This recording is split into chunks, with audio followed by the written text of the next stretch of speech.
Peter Pan, Chapter 1, continued.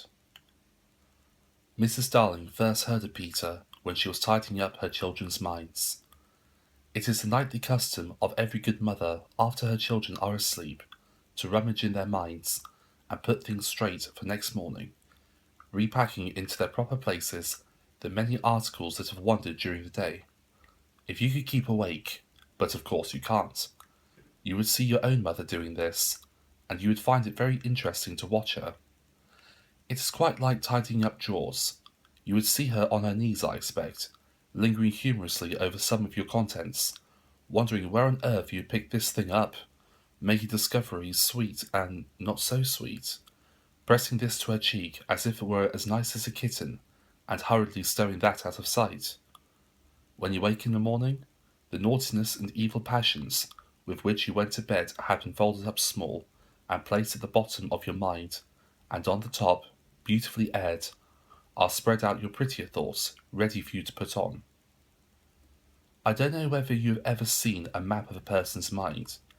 Doctors sometimes draw maps of other parts of you, and your own map can become intensely interesting. But catch them trying to draw a map of a child's mind, which is not only confused, but keeps going round all the time. There are zigzag lines on it, just like your temperature on a card, and these are probably roads in the island, for the Neverland is always more or less an island, with astonishing splashes of colour here and there, and coral reefs and rakish-looking craft in the offing, and savages and lonely lairs, and gnomes who are mostly tailors, and caves through which a river runs, and princes with 6 elder brothers and a hut fast going to decay, and one very small old lady with a hooked nose. It would be an easy map if that were all, but there is also first day at school, religion, fathers, the round pond, needlework, murders, hangings, verbs that take the dative, chocolate pudding day, getting into braces, say 99, threepence for pulling out your tooth yourself, and so on, and either these are part of the island, or they are another map showing through, and it is all rather confusing, especially as nothing will stand still. Of course the Neverlands vary a good deal. John's, for instance, had a lagoon with flamingos flying over it, which John was shooting, while Michael, who was very small, had a flamingo with lagoons flying over it. John lived in a boat turned upside down on the sands, Michael in a wigwam, Wendy in a house of leaves deftly sewn together. John had no friends. Michael had friends at night. Wendy had a pet wolf forsaken by his parents. But on the whole, the Neverlands have a family resemblance, and if they stood still in a row, you could say of them that they have each other's nose, and so forth. On these magic shores, children at play are forever beaching their coracles, which is a simple boat. We too have been there. We can still hear the sound of the surf, though we shall land no more. Of all delectable islands, the Neverland is the snuggest and most compact, not large and sprawling, you know, with tedious distances between one adventure and another, but nicely crammed. When you play at it by day with the chairs and tablecloth, it is not in the least alarming, but in the 2 minutes before you go to sleep, it becomes very real. That is why there are night lights. Occasionally, in her travels through her children's minds, Mrs. Darling found things she could not understand, and of these quite the most perplexing was the word Peter. She knew of no Peter, and yet he was here, and there in John and Michael's minds, while Wendy's began to be scrawled all over with him. The name stood out in bolder letters than any of the other words, and as Mrs. Darling gazed, she felt that it had an oddly cocky appearance. "Yes, he is rather cocky," Wendy admitted with regret. Her mother had been questioning her. "But who is he, my pet?" "He is Peter Pan, you know, mother." At first, Mrs. Darling did not know, but after thinking back into her childhood, she just remembered a Peter Pan, who was said to live with the fairies. There were odd stories about him, as that when children died, he went part of the way with them, so that they should not be frightened. She had believed in him at the time, but now that she was married and full of sense, she quite doubted whether there was any such person. "Besides," she said to Wendy, "he would be grown up by this time." "Oh no, he isn't grown up," Wendy assured her confidently, "and he is just my size." She meant that he was her size in both mind and body.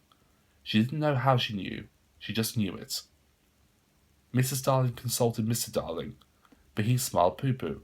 "Mark my words," he said. "It is some nonsense Nana has been putting into their heads. Just the sort of idea a dog would have. Leave it alone and it will blow over." But it would not blow over, and soon the troublesome boy gave Mrs. Darling quite a shock. Children have the strangest adventures without being troubled by them. For instance, they may remember to mention, a week after the event happened, that when they were in the wood they had met their dead father and had a game with him. It was in this casual way that Wendy one morning made a disquieting revelation. Some leaves of a tree had been found on the nursery floor, which certainly were not there when the children went to bed, and Mrs. Darling was puzzling over them, when Wendy said, with a tolerant smile, "I do believe it is that Peter again." "Whatever do you mean, Wendy?" "It is so naughty of him not to wipe his feet," Wendy said, sighing. She was a tidy child. She explained in quite a matter-of-fact way that she thought Peter sometimes came to the nursery in the night and sat on the foot of her bed and played on his pipes to her. Unfortunately, she never woke, so she didn't know how she knew. She just knew. "What nonsense you talk, Precious. No one can get into the house without knocking." "I think he comes in by the window," she said. "My love, it is 3 floors up." "Were not the leaves at the foot of the window, mother?" It was quite true. The leaves had been found very near the window. Mrs. Darling did not know what to think, for it all seemed so natural to Wendy that you could not dismiss it by saying she had been dreaming. "My child," the mother cried, "why did you not tell me of this before?" "I forgot," said Wendy lightly. She was in a hurry to get her breakfast. Oh, surely she must have been dreaming. But on the other hand, there were the leaves. Mrs. Darling examined them very carefully. They were skeleton leaves, but she was sure they did not come from any tree that grew in England. She crawled about the floor, peering at it with a candle for marks of a strange foot. She rattled the poker up the chimney and tapped the walls. She let down tape from the window to the pavement, and it was a sheer drop of 30 feet, without so much as a spout to climb up by. Certainly Wendy had been dreaming. But Wendy had not been dreaming, as the very night showed, the night on which the extraordinary adventures of these children may be said to have begun. On the night we speak of, all the children were once more in bed. It happened to be Nana's evening off, and Mrs. Darling had bathed them and sung to them, till one by one they had let go her hand and slid away into the land of sleep. All were looking so safe and cosy that she smiled at her fears now, and sat down tranquilly by the fire to sew. It was something for Michael, who on his birthday was getting into shirts. The fire was warm, however, and the nursery dimly lit by 3 night lights, and presently the sewing lay on Mrs. Darling's lap. Then her head nodded, oh so gracefully. She was asleep. Look at the 4 of them, Wendy and Michael over there, John here, and Mrs. Darling by the fire. There should have been a 4th night light. While she slept, she had a dream. She dreamt that the Neverland had come too near, and that a strange boy had broken through from it. He did not alarm her, for she thought she had seen him before in the faces of many women who have no children. Perhaps he is to be found in the faces of some mothers also, but in her dream he had rent the film that obscures the Neverland, and she saw Wendy and John and Michael peeping through the gap. The dream by itself would have been a trifle, but while she was dreaming, the window of the nursery blew open, and a boy did drop on the floor. He was accompanied by a strange light, no bigger than your fist, which darted about the room like a living thing. I think it must be this light that wakened Mrs. Darling. She started up with a cry and saw the boy, and somehow she knew at once that he was Peter Pan. If you or I or Wendy, who had been there, we should have seen that he was very like Mrs. Darling's kiss. He was a lovely boy, clad in skeleton leaves, and the juices that ooze out of trees, but the most entrancing thing about him was that he had all his first teeth.